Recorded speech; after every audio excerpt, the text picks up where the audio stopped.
Graffiti দেখলেই বোঝা যায়। আবু সাইদরা এক একজন কাজী নজরুল। বাংলাদেশের মানুষ, বাংলাদেশের স্বাধীনতা এবং নজরুল এক অবিভাজ্য সত্তা। এর বিভাজন সম্ভব নয়।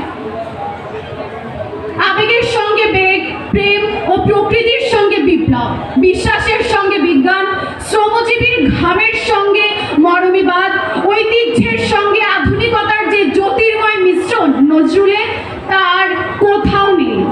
আমরা যদি একটি আত্মনির্ভরশীল বাংলাদেশ চাই, একটি অসাম্প্রদায়িক শোষণমুক্ত বাংলাদেশ চাই, আমরা যদি নারী মুক্তির বাংলাদেশ চাই, কল্যাণ ও মঙ্গলের বাংলাদেশ চাই, তাহলে কবি কাজী নজরুল ইসলামের কোনো বিকল্প নেই।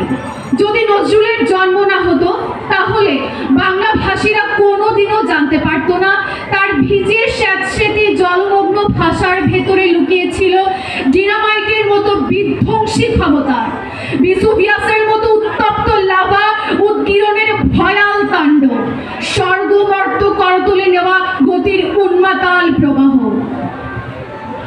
সম্মানিত উপস্থিতি, 3 দিন ব্যাপী নজরুল জয়ন্তী উদযাপন উপলক্ষে যে আয়োজনটি আজকে শুরু হচ্ছে, তার উদ্বোধনী পর্বে আজকের এই পুরো আয়োজনটির সভাপতির আসন অলংকৃত করেছে।